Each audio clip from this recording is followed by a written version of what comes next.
మాటలు విని మీరు నాకేం సమాధానం చెప్పాల్సిన అవసరం లేదు. మీరేం నాతో మాట్లాడద్దు. కాదు పద్మ, నేను చెప్పేది నీకు అర్థం నాతో పద్మాని పిలిచే రైట్స్ కూడా మీకు లేవు. దానిలో ఒక ఇన్సిడెంట్ జరిగింది. దాని వల్ల నేను ఇప్పటికీ జీవితంలో ఈ 3 సంవత్సరాల నుంచి నేను కూడా లోపల చాలా కుమిలిపోతున్నాను. అంటే మీరు తాగిన మత్తులో ఉన్నారా? నేను డ్రింక్ చేసే ఉన్నాను సార్. చంపే లెవెల్కి భర్త వెళ్ళిపోతారని అండర్స్టాండింగ్ ఎలా వచ్చిందండి ఆ అమ్మాయి? మరి అంత దారుణంగా. నేను ఇందాక ఏమన్నాను, this could have been avoided అన్నాను. అంటే అక్కడి వరకు మీ తప్పు ఉంది, కానీ ప్రత్యేకంగా వెళ్ళి ఆవిడ తల తీసుకెళ్ళి ట్యాంకర్ కింద పెట్టారు అన్నట్టుగా మాట్లాడితే ఇంకో 30 సంవత్సరాలైనా తను ఇలాగే ఉంటదేమో ఏంటో అని చెప్పి. లైఫ్ అంటే భార్య భర్తల జీవితం అది కూడా లేదు సార్ ఈ 3 ఏళ్ళ నుంచి. ఇద్దరు ఎనిమిస్ ఒకే ఇంట్లో ఉన్నట్టుగా ఉంది. ఇది ఎనిమి నెంబర్ 1 అయ్యారు మీరు అమ్మాయికి. అనుమానపడడానికి చాలా అంశాలు ఉన్నాయి సార్ అక్కడ. ఎందుకంటే ఈవెన్ అతనికి ఒక చిన్న గీత కూడా వల్లేదు. ఎందుకు రేపో మాపో చచ్చేది అని ఇట్లాంటి అంశాలు ఎన్నో జరిగినాయి మా ఇంట్లో. తనయం పాడనే నమ్మకం అయితే నాకు ఖచ్చితంగా ఉంది.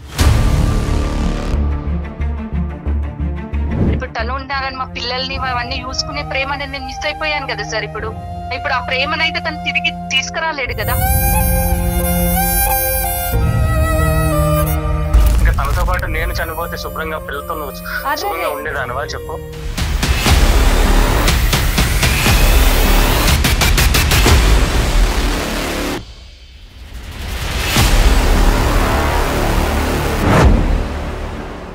ఫ్యాన్సీ సారీస్, కంచిపట్టు సారీస్ కి ప్రత్యేకంగా పెట్టింది పేరు మన Purnima prints, KPHB and Madhapur. Purnima prints saris సమర్పించి అందమైన జీవితం కార్యక్రమానికి స్వాగతం. నమస్తే కళ్యాణ్ గారు. నమస్తే జయ గారు. కళ్యాణ్ గారు, వేణుగోపాల్ అనే ఒక ఆయన మనకు మెయిల్ చేశారండి. ఒకే ఇంట్లో ఉంటున్నారు, 3 సంవత్సరాల నుంచి భార్యాభర్త మాట్లాడుకోవట్లేదు. ఒక పాప. 3 ఏళ్ళ నుంచి ఒక రూఫ్లో కింద ఉంటున్నాం, బట్ ఏం జరుగుతుందో తెలియట్లేదు. మాటలు లేవు, కమ్యూనికేషన్ లేదు, కోల్డ్ వార్ అంతే. అంటే ఒకసారి మాట్లాడదామండి. తప్పకుండా మేడం, తప్పకుండా మాట్లాడాలి. అర్జెంటుగా ఆ పాప గురించి మనం మాట్లాడాలి. అవునండి. ఇదేం గౌరవం అమ్మా.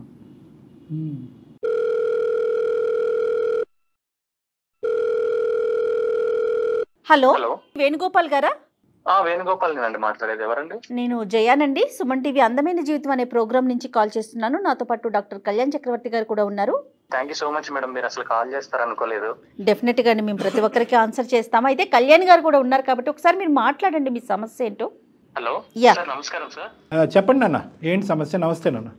సార్, నా బాధ మీకు ఎలా చెప్పుకోవాలి అర్థం కావట్లేదు సార్. నా వైఫ్ తో నాకు కొంచెం చాలా బాధ అయిపోతుంది సార్, ఇంట్లో ఇబ్బంది అయిపోతుంది. అయ్యయ్యో. దీనికోసమే మీతో నేను ఎప్పటి నుంచో మాట్లాడాలనుకుంటున్నాను సార్. మీ ప్రోగ్రామ్ అంటే చాలా ఫాలో అవుతాను సార్. తప్పకుండా తప్పకుండా చెప్పండి, మాక్సిమం ట్రై చేద్దాం. చెప్పండి సార్. ఒక 5 ఏళ్ళు అయింది సార్ నాకు పెళ్ళయి. నా భార్యతో నేను కొంచెం సరిగ్గా ఉండలేకపోతున్నాను సార్ ఈ 3 ఏళ్ల నుంచి. ఏంటి ఇష్యూ మీ వైఫ్ తో? సార్, నా వైఫ్ నాతో ఒక 3 సంవత్సరాల నుంచి మాట్లాడలేదు సార్. మాటలు లేవు. చిన్న పాప ఉంది సార్ మాకు, ఒక 2 ఏళ్ల పాప. ఒకే ఇంట్లో ఉంటున్నారా? ఒకే ఇంట్లో ఉంటున్నాం సార్, కానీ ఎడమొహం పెడమొహంగా ఉండాల్సి వస్తుంది సార్. మీరేం చేస్తుంటారు, తనేం చేస్తుందండి? నేను ఒక ప్రైవేట్ కంపెనీలో హెచ్ఆర్ జాబ్ చేస్తాను సార్. ఓకే. వైఫ్ ఏం చేస్తారండి? House wife madam. Okay okay. అంటే ఏదైనా బేసిక్ డిస్కషన్స్ ఉంటాయి కదా, ఒక వైఫ్ అండ్ హస్బెండ్ అంటే కనుక ఇల్లు ఎలా నడపాలి, ఈ ఖర్చు ఆ ఖర్చు, పిల్లల్ని ఎలా చూసుకోవాలి, ఇవన్నీ మాట్లాడుకుంటారా? అవి కూడా మాటలు లేవా? అవి కూడా ఏం లేదు సార్. తను ఎప్పుడైనా ఇంటికి ఎవరైనా చుట్టాలు వస్తే మాట్లాడుద్ది నాతో. కొంచెం వాళ్ళ ముందు ఏదో మెప్పు కోసం మాట్లాడుతుంది అంతే సార్. మరి పాపని ఎట్లా మేనేజ్ చేస్తున్నారండి? ఇద్దరు కలిసి తీసుకోవాల్సిన నిర్ణయాలు కొన్ని ఉంటాయి కదా. అదే మేడం, పాప భవిష్యత్తు ఏమవుద్ది, మా ఇద్దరు భవిష్యత్తు ఏంటి అనేది మాకు అర్థం కావట్లేదు ఇప్పుడు. కారణం ఏంటండి? ఏమైంది మీ ఇద్దరి మధ్యన? ఏమైనా మీకేమైనా అలవాట్లు లేదంటే వేరే వ్యవహారాలు అవి ఏమైనా ఉన్నాయా, లేదంటే ఫైనాన్షియల్ ప్రాబ్లమ్సా? కారణం ఏంటి? ఫైనాన్షియల్ గా బాగానే ఉంటాం సార్. మాది ఫస్ట్ నుంచి కూడా కొంచెం above middle class family sir. అదే. కానీ ఒక 3 years బ్యాక్ నుంచి తను చాలా ఇదిగా నాతోని కలివిడిగా ఉండట్లేదు సార్. ఎందుకంటే ఒక చిన్న ఇన్సిడెంట్ అయింది సార్ ఒక 3 years బ్యాక్. ఓకే. అది ఎలా అంటే, నేను ఒకసారి డ్రింక్ చేస్తున్నాను సార్. మేము ఫ్రెండ్స్ తో కలిసి ఒక దగ్గర ఒక పార్టీలో డ్రింక్ చేస్తుంటే అనుకోకుండా వాళ్ళ అమ్మగారు ఊరు నుంచి వస్తున్నారు సార్. ఖమ్మం నుంచి ఆవిడ వస్తుంది. నన్ను పిక్ చేసుకోమని చెప్పి అన్నారు మధ్యలో కాల్ చేసి.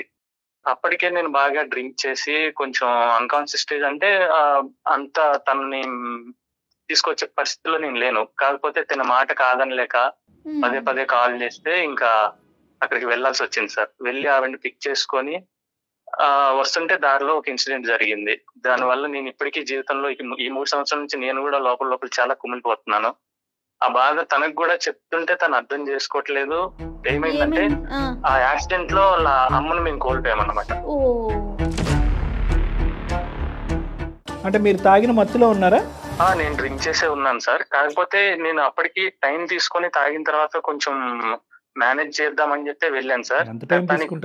తినకి ఎట్లా చెప్పాలనేది నాకు అర్థం కాలేదు. అంటే అనుకోకుండా జరిగిన సిచ్యువేషన్ అని చెప్పి నేను చాలా బాధపడ్డాను కూడా, కానీ నన్ను అర్థం చేసుకోవట్లేదు సార్. అనుకున్న సిచ్యువేషన్ అయితే కాదండి, కానీ అవాయిడ్ చేయగలిగే సిచ్యువేషన్ అయితే ఉందిగా. అంటే ఫ్రెండ్స్ తో ఉన్నానని చెప్పాను సార్, కానీ డ్రింక్ చేస్తున్నాను ఇట్లా అని చెప్పి తనకి చెప్పాను. బట్ ఏంటంటే ఆ రోజు నేను ఓవర్ డ్రింక్ చేశాను సార్.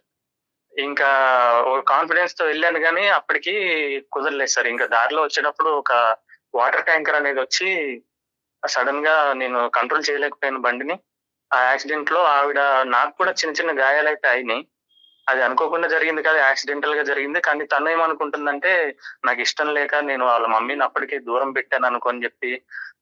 అంటే మేము ఉండేది ఒక చిన్న సింగిల్ బెడ్రూమ్ ఫ్లాట్ లో సార్.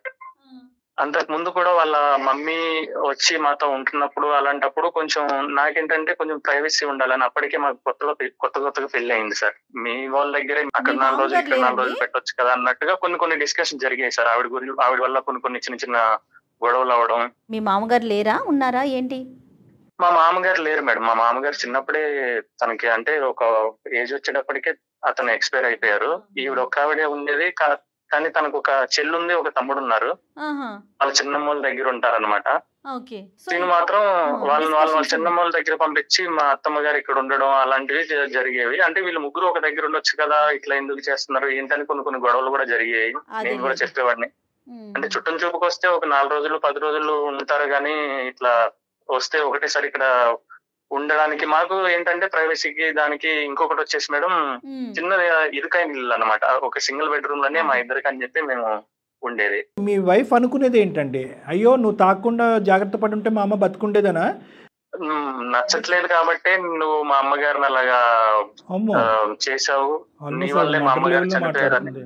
అంటే నేనేమనుకుంటున్నానంటే, అనవసరంగా నీ తెలివి తక్కువతనంతో తాగి బండి నడిపి మా అమ్మ చావుకు కారణం అయ్యావు అని కూడా అనుకోవట్లేదు. ఆవిడ పగ తీర్చుకున్నావు అన్నట్టుగా మాట్లాడుతుంది ఆవిడ. అవును సార్, అదే దూరంలో ఉంది సార్ ఇప్పుడు ఆమె. మీరు క్లారిటీ ఇచ్చారా, నా తప్పు అయిపోయిందని క్షమాపణ అనేది చెప్పారా మీ భార్యకి? నేను అప్పుడు చాలా బాధపడ్డాను సార్. అప్పటి నుంచి అదే బాధ నేను కూడా అనుభవిస్తున్నాను. తనకి ఎంత చెప్దాం అనుకుంటున్నా సరే తను మాత్రం ఇంకా అదే మనసులో పెట్టుకొని కోపం మీదే ఉంది సార్. ఇంకా అయ్యో, సో అదే కారణమా మీ ఇద్దరు మాట్లాడకపోవటానికి? అంతేనా, ఇంకేమైనా ఉన్నదా? అదే కారణం సార్. ఫస్ట్ ఒక 2 సంవత్సరాలు మేము బానే ఉన్నాం సార్. పెళ్ళైన మొదట్లో నలుగురిలో కొంచెం బానే మాట్లాడదు సార్, బానే ఉంటది. కానీ ఎవరు లేనప్పుడు, ఇప్పుడు ఇంటి దగ్గర మేమిద్దరం ఉన్నప్పుడు మాత్రం తను దూరం పెడుతుంది సార్. పెళ్ళి ఎంతకాలం అయింది సార్? 5 ఏళ్ళు అవుతుంది సార్. ఫస్ట్ 2 సంవత్సరాలు చాలా బాగున్నాం సార్. ఇద్దరం ఫ్యూచర్ గురించి వాటి గురించి అన్ని బాగానే ప్లానింగ్ చేసుకుని మంచిగా లైఫ్ లీడ్ చేద్దామని అనుకున్నాం సార్. మరి సొంత తల్లిని అత్తగారిని చంపే లెవెల్ కి భర్త వెళ్ళిపోతారని అండర్స్టాండింగ్ ఎలా వచ్చిందండి ఆ అమ్మాయి మరి అంత దారుణంగా? ఇక్కడ ఈ అమ్మాయి హత్య లెక్కన మాట్లాడుతుంది, యాక్సిడెంట్ లెక్కన కాదు. నేను ఇందాక ఏమన్నాను, this could have been avoided అన్నాను. అంటే అక్కడి వరకు మీ తప్పు ఉంది, కానీ ప్రత్యేకంగా వెళ్ళి ఆవిడ తల తీసుకెళ్ళి ట్యాంకర్ కింద పెట్టారు అన్నట్టుగా మాట్లాడితే చాలా భయంకరమైన అపవాదం. అది జీవితాంతం అది మనం కడగలేనటువంటి ఒక పెద్ద నింద అది మీ నెత్తి మీద. ఇలా మాట్లాడుకోవట్లేదు, కలిసి ఉండట్లేదు అనేది మీ ఫ్యామిలీ మెంబర్స్ తెలుసా? అది మా అమ్మగారికి నాన్నగారికి తెలుసు సార్. కానీ వాళ్ళు ఎంత కన్విన్స్ చేసినా సరే తను కన్విన్స్ అవ్వట్లేదు సార్. అంటే మేమిద్దరం తప్ప వేరే వాళ్ళు ఎవరున్నా సరే తను బానే ఉంటుంది సార్. ఇద్దరం ఉన్నప్పుడు కొంచెం చిరాగ్గా ఏమన్నా పిల్లలతో, ఇప్పుడు పాపని మామూలుగా ఆడిస్తున్నప్పుడు నాతో ఆడనివ్వకుండా చేస్తుంది. ఒక్కోసారి ఏమన్నా సరుకులు కావాలి అని అంటే ఒక చీటీ రాసి అక్కడ పెట్టేస్తుంది. బయటకు వెళ్ళటాలు, ట్రిప్పులు, టూర్లు, సినిమాలు, మాల్స్ ఏమీ లేవు, మాటలే లేవు సార్. చిన్న పాప జీవితం ఏమైపోద్ది, ఉండే కొద్ది ఇలాగే ఉంటే ఇంకో 30 సంవత్సరాలైనా తను ఇలాగే ఉంటదేమో ఏంటో అని చెప్పి భయం వేసి నేను మిమ్మల్ని సంప్రదించాను సార్. మరి మీ లైఫ్ అంటే భార్యాభర్తల జీవితం అది కూడా లేదు సార్ ఈ 3 ఏళ్ల నుంచి. అది కూడా లేదు. ఏం పేరండి తన పేరేంటి? పద్మ సార్. మరి ఒకసారి మాట్లాడదామండి. నాకు నా భార్య, నా కూతురు ఇద్దరు మాత్రం నాకు కావాలి మేడం. వాళ్ళతో నేను చాలా ఆనందంగా జీవితం గడుపుదాం అనుకున్నాను. ఒకసారి అంటే మనం మాట్లాడదాం. మీరు చేస్తే ఎలాగ ఆవిడ ఎత్తారు కాబట్టి జయ గారు కాంటాక్ట్ చేస్తారు, కాన్ఫరెన్స్ తీసుకుందాం. కానీ ఇక్కడ ఏంటంటే 2 ప్రాబ్లమ్స్. ఒకటి, ఆ అమ్మాయి ఇప్పటికీ కూడా పూర్తి స్థాయిలో ఆ షాక్ నుంచి తేరుకుందో లేదో. ఎందుకంటే తల్లి అయినా తండ్రి అయినా తల్లిగానే భావిస్తూ కాలం అయితే నడిచింది. ఈ అనుకోని పరిస్థితుల్లో అనేటటువంటి అంశాన్ని ఇప్పటికీ ఆ అమ్మాయి జీర్ణించుకున్నట్టుగా అనిపించట్లేదు. ప్లస్ మిగతా ఇంకో అబ్బాయి కంటే ఈ అమ్మాయి మీద విపరీతమైన ప్రేమ, ఇది ఒకటి. నెంబర్ 2 ఏంటంటే కనుక ఆ అమ్మాయిలో ఫస్ట్ది అయితే కనుక సహజంగా మనం అర్థం చేసుకునేటటువంటి ఒక బాధ. రెండో బాధ ఏంటంటే భర్తే హంతకుడు అన్నట్టుగా చూసేటటువంటి ఆలోచన శైలిని, అదొక భ్రాంతి, ఒక అభూత కల్పన. అది మనకు అర్థమయ్యేంత వరకు అది ఎలాగా అనేది ఇక్కడ చాలా క్లిష్టమైనటువంటి సమస్య. ఎందుకంటే అది తీయకపోతే కనుక మీ రిలేషన్షిప్ ఇలా ఉండకూడదు, అంటే ఇలా కూడా ఉండకూడదు. ఆ బిడ్డ గురించి ఏంటంటే మీ ఇద్దరు ఇలా ఉండకూడదు. It is better that you both think about other ways of getting away from this problem. అంతేగాని ఈ మౌనవ్రతం అనేది ఇన్ని సంవత్సరాల పాటు నడపడం అనేది కష్టం. సో 2 ఛాలెంజెస్ ఉన్నాయి అని నేను అనుకుంటున్నాను. ఫస్ట్ ఆవిడ ఏ మెంటల్ స్టేట్లో ఉన్నది అనేది మనం తెలుసుకోవాలి ఫస్ట్, వెరీ ఇంపార్టెంట్. అది నన్ను చూస్తే చాలా ఇరిటేట్ అవుద్ది సార్. ఇరిటేట్ అయ్యింది. దానివల్ల నేను చాలా మానసిక శోభ అనుభవిస్తున్నాను సార్. అదే ఇద్దరు ఎనిమీస్ ఒకే ఇంట్లో ఉన్నట్టుగా ఉంది. ఇది ఎనిమీ నెంబర్ 1 అయ్యారు మీరు అమ్మాయికి. నెంబర్ షేర్ చేయండి ఒకసారి, అప్పుడు మేడం కాన్ఫరెన్స్ కాల్లో తీసుకుని మిమ్మల్ని యాడ్ చేస్తారు. ఓకేనా? పంపిస్తున్నాను సార్, ఇప్పుడు పంపిస్తున్నాను.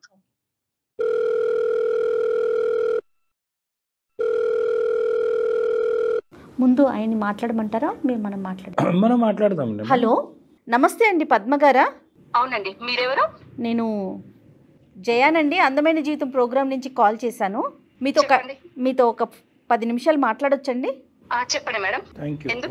థ్యాంక్ యూ సో మచ్ అండి మీరు ఒప్పుకున్నందుకు. నాతో పాటు స్టూడియోలో డాక్టర్ కళ్యాణ్ చక్రవర్తి గారు కూడా ఉన్నారు. మాది అందమైన జీవితం అనే ఒక ప్రోగ్రామ్, బహుశా మరి మీరు చూసుండొచ్చు సోషల్ మీడియాలో. ఎందుకు గురించి కాల్ చేశారు మేడం? ఒక్క నిమిషం అండి. నమస్తే అమ్మా. నమస్తే సార్. ఇప్పుడు ఇంత ఫ్రీగా మాట్లాడే మీరు ఎందుకు గురించి కాల్ చేశారని చెప్తే ఫోన్ పెట్టేస్తారేమో అని భయంగా ఉంది. దయచేసి ఒక 10 నిమిషాలు అమ్మా. ఇప్పుడు మీ భర్త గారు చాలా ఒక విచిత్రమైనటువంటి ఒక అంశాన్ని తీసుకొచ్చారు. ఒకే ఇంట్లో ఉంటున్నటువంటి భార్యాభర్తలు మాటామంతి లేనటువంటి ఒక పరిస్థితి. బిడ్డ ఉంది, బిడ్డ కూడా నాకు దూరం అవబోతుంది, భార్య ఎలాగా మాటలు లేవు, ఏంటి జీవితం, ఎంతకాలం, who will break the ice అన్నట్టుగా అతను మాకు ఈమెయిల్ పెట్టడం జరిగింది.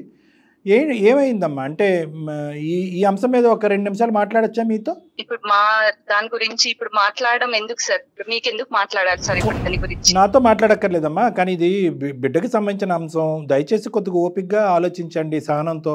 ఇది మీ భర్తకి సంబంధించింది. ఈ సమస్యకి పరిష్కారం కావాలని మీరు కూడా అనుకుంటున్నారు. ఒక్కసారి పెద్ద మనసు చేసుకుని మేమెందుకు ఈ సమస్యకి పరిష్కారం అవుతాం? అంటే మీరు భార్యాభర్తలు కాస్త తల్లిదండ్రులు అయ్యారు కదండి.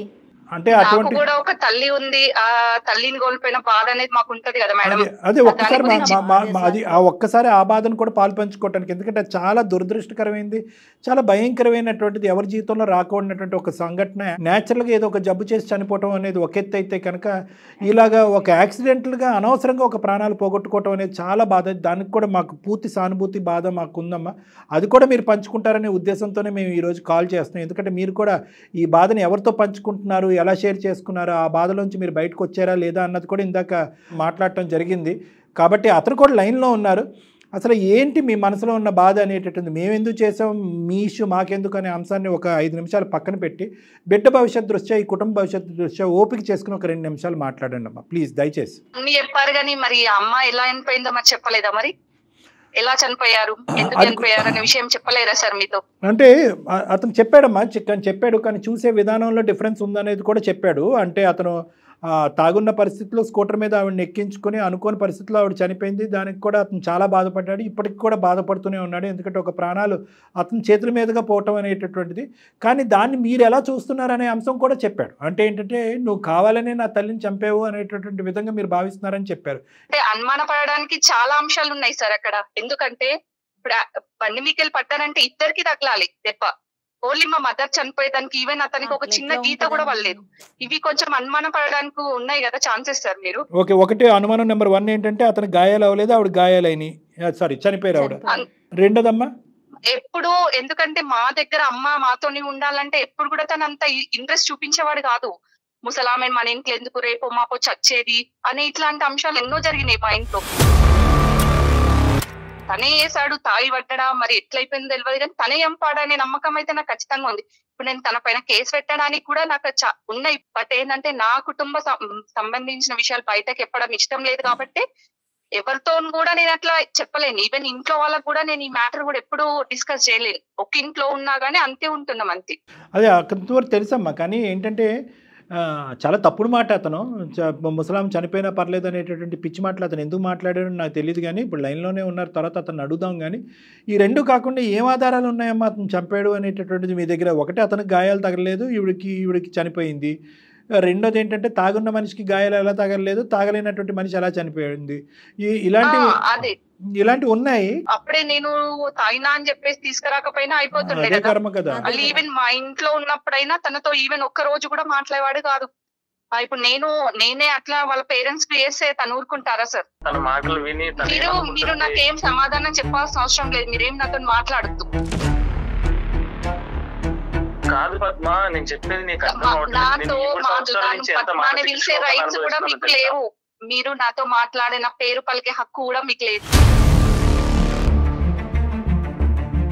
కాదు, నేను 3 సంవత్సరాల నుంచి ఎంత మిస్ అవుతున్నాను, పాపను ఎంత మిస్ అవుతున్నాను, అది నీకు అర్థం అవ్వట్లేదు. నేను తల్లిని ఎట్లా కోల్పోయాను మీ వల్లనే కదా. ఆ బాధపడుతుంది మధ్యలో జరిగిన గొడవల్లో ఎన్నో సార్లు నిన్ను తిట్టుండొచ్చు, కొట్టుండొచ్చు. కొన్ని సార్లు మనం ఇద్దరం నీ మీద చేయి చేసుకున్న ఉద్దేశం మాత్రం నాకు లేదు, కానీ నీ మీద చేయి లేకుండొచ్చు.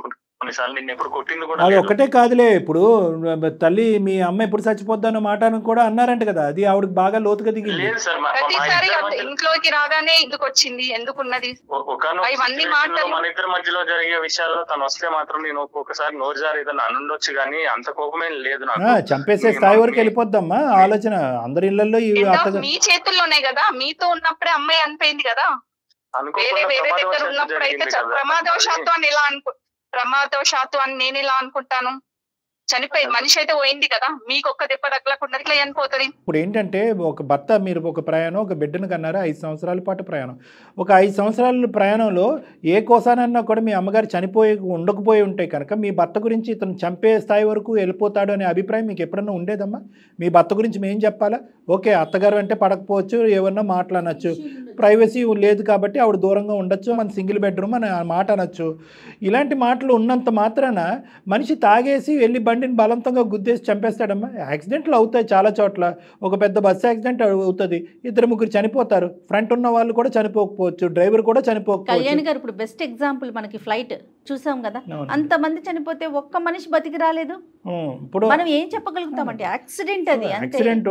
సహజంగా అతను ఇప్పుడు ఏంటంటే ఆ మినిట్ లో అతనికి తగలకూడని చోట తగలేదు. పెద్ద ఆవిడ వయసు ఉంది, చిన్న గాయం కూడా ప్రాణాల మీద తీసుకొచ్చింది. సరే, మీ అమ్మగారు చనిపోయేటటువంటి దాన్ని మేము కిందకి చూపెట్టాలి అనే ఉద్దేశం కాదు. మీ బాధ మీకుంది, మీ బాధను మేము అర్థం చేసుకోగలం.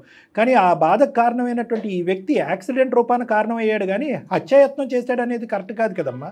అనుకోకుండా యాక్సిడెంట్ జరిగింది సార్. సార్ మీరు ఒక్క పాయింట్ ఇది గుర్తు పెట్టుకోండి,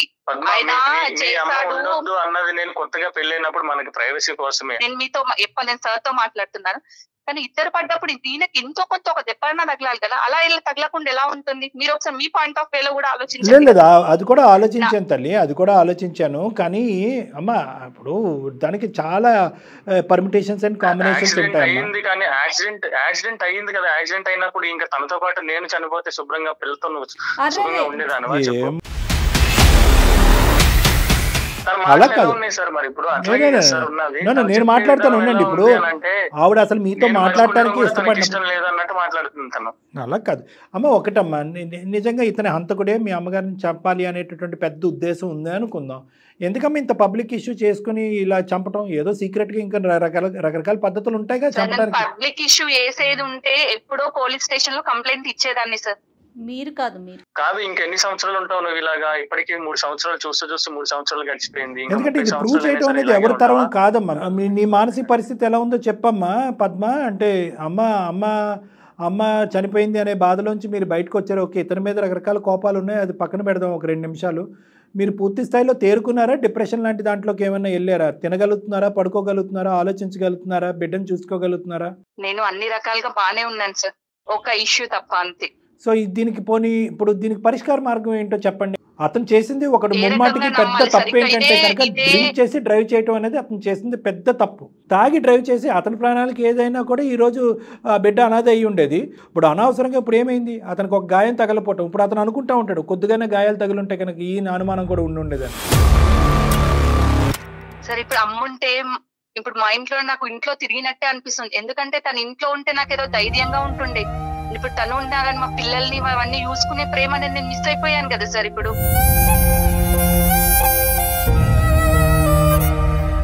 ఆ ప్రేమనైతే తను తిరిగి తీసుకురాలేడు కదా. అంటే నాకున్న ఒక అభిప్రాయం అయితే నేను చెప్తానమ్మా, దాన్ని నువ్వు ఎంతవరకు ఏకీభవిస్తావు అనేది నాకు తెలీదు. తర్వాత వేణు ఏం చెప్తాడో అనేది వినండి, కానీ ఫస్ట్ నేను చెప్పేది వినండి. మీరేంటంటే ఇది ఒక యాక్సిడెంటల్ డెత్, దురదృష్టకరమైన పరిస్థితి. మీకు మీ అమ్మగారికి విపరీతమైనటువంటి బాండింగ్, బంధం ఉంది. పెళ్ళికి ముందే మా అమ్మ మాతోనే కంటిన్యూ అవుతుంది, చెల్లితోని తమ్ముడితోని కాదు అనేటటువంటి స్థాయి బాండింగ్ మీది. అమ్మ హెల్తీగా ఉండి అనుకోనటువంటి పరిస్థితుల్లో చనిపోవటం అనేటటువంటిది ఆ గ్రీఫ్, ఆ బాధ నుంచి ఇప్పటికి కూడా మీరు తేరుకోలేదు.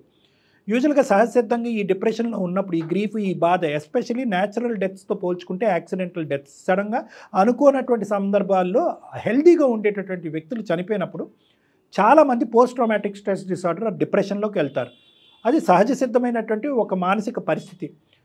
అలాంటి వాళ్ళు యూజువల్గా ఏంటంటే ఆ డిప్రెషన్లోకి వెళ్ళిన తర్వాత దానికి సంబంధించినటువంటి కారణాలు, నాకే ఎందుకు ఇలా అయింది, మా అమ్మకే ఎందుకు ఇలా అయింది, నా జీవితంలో ఎందుకు ఉంది, నా కుటుంబం, ఇలాంటివి ఆన్సర్ లేనటువంటి, సమాధానం లేనటువంటి ప్రశ్నలతో చాలా ఒక భయంకరమైనటువంటి మానసిక పరిస్థితిలోకి వెళ్ళిపోతారు. అటువంటి క్రమంలో కొన్ని గుర్తుకు రాకూడనటువంటి అంశాలు సహజ సిద్ధంగా గుర్తొస్తాయి. ఉదాహరణకి వేణుగోపాల్ అన్నటువంటి మాట, మీ అమ్మ మా ఇంట్లో ఉండటానికి లేదు, ఆ ముసలావిడ ఎందుకు, ఆ పెద్దావిడ ఎందుకు అని చెప్పి ఏదైతే వాగ్దానం పెళ్ళికి ముందు అతను మీకు ఇచ్చాడో, మీ అమ్మ మాతో పాటు కంటిన్యూ అవుతుంది అనే మీ కండిషన్కి ఒప్పందం చేసుకున్నాడో, ఆ తర్వాత అతను ప్లేట్ ఫిరాయించి ఇలా రకరకాల మాట్లాడటం అనేటటువంటి సందర్భానుసారం మాట్లాడటం అనేది మీకు జ్ఞాపకాలు వచ్చినాయి. దానికి తోడు మధ్యలో అతను కోపంతో అవనియండి, లేదంటే అనాలోచితంతో అవనియండి, చనిపోతే బాగున్ను, ఆవిడ ఎందుకుంది పెద్ద ఆవిడ, ఇలాంటి మాటలు అనేటప్పటికీ మీరుండేటటువంటి బాధకి అతను అన్నటువంటి మాటలకి ఒక లింక్ ఏర్పడి మ్యాచ్ చేసుకుని ఇదిగో నా లోపల ఉన్నటువంటి ఈ సందిగ్ధ పరిస్థితికి ఏర్పడినటువంటి ప్రశ్నలకి సమాధానం దొరికింది నా భర్తే అనేటటువంటి విధంగా మీరు రెట్రోస్పెక్టివ్గా ఆలోచించుకుని, ఆవిడికి గాయాలైనవి, ఆవిడ చనిపోయింది, ఇతను గాయాలు అవ్వలేదు, తాగున్న అతనికి ఇతను దెబ్బ తగలేదు, ఆవిడకి మాత్రం చనిపోయింది కాబట్టి ఒకప్పుడు తాగానని చెప్పచ్చు కదా, ఇతను బహుశా ఏంటంటే తాగి నడిపోయాను కాబట్టి యాక్సిడెంట్గా చిత్రీకరించాలని చెప్పి తాగేనన్న అంశం కూడా నాకు చెప్పకుండా బలవంతంగా మా అమ్మని ఎత్తుకుని ఇంటికి దింపడానికి ట్రై చేశాడు. ఇవన్నీ ఒక చుక్క కలుపుకుంటూ వెళ్ళిపోయి మీరు కంప్లీట్గా ఒక కన్ఫ్యూజన్లోకి వెళ్ళిపోయి ఈ విధంగా నాలాంటి వ్యక్తులు ఎక్స్ప్లెయిన్ చేయడానికి అవకాశం ఇవ్వలేదు. దానికి తోడు మీ చుట్టాలు ఎవరైతే ఉన్నారో, అవును అదేంటి అతనికి దెబ్బలు తగలకుండా మీ అమ్మ చనిపోవటం ఏంటి, ఇలా మాట్లాడేటప్పటికి మీ బ్రెయిన్ అంతా పొల్యూట్ అయిపోయి మీ భార్యాభర్తల మధ్యన ఉండేటటువంటి ఈ వారధ అనేటటువంటిది రోజు రోజుకి పెరుగుతూ పోయింది అనేది నా అభిప్రాయం. పద్మ, నీకు మాత్రం నేను ఒకటే చెప్పాలనుకుంటున్నాను. నేను చెప్పాలనుకుంటుంది ఏంటంటే ఆ రోజు జరిగింది మొత్తం ఉద్దేశపూర్వకంగా జరిగింది కాదు, ప్రమాదవశాత్తు యాక్సిడెంటల్లీ జరిగింది అంతే. అది ఎట్లా అయింది అనేది నాకు తెలియదు, కానీ ఇప్పటికీ నాకు అది గుర్తులేదు. కానీ అది గుర్తొచ్చినప్పుడల్లా నేను ఎంత మానసిక క్షోభను అనుభవిస్తున్నాను, నా వల్ల ఒక ప్రాణం పోయింది అనే ఆలోచన నాలోకి వస్తుంటేనే నేను చాలా కుమిలిపోతున్నాను లోపల. ఎలాగైనా మేము అంతకన్నా బాధపడుతున్నాం కదా. అబ్సల్యూట్లీ కరెక్ట్ అమ్మా, చెప్పండి అమ్మా. మీ అమ్మ నీకు, నాకు తెలుసు మా అమ్మ నాకెలాగో నీకు మీ అమ్మ అలాగే, కానీ నేను చేసింది ఉద్దేశపూర్వకంగా కాదు కదా, అది జరిగింది యాక్సిడెంటల్లీ. నీకు ఇంకెంతకు మించి ఎలా చెప్పాలి? నువ్వు ఎవరి మీద ఒట్టేయమంటే వాళ్ళ మీద ఒట్టేస్తాను, పాప మీద ఒట్టేసి చెప్తున్నాను.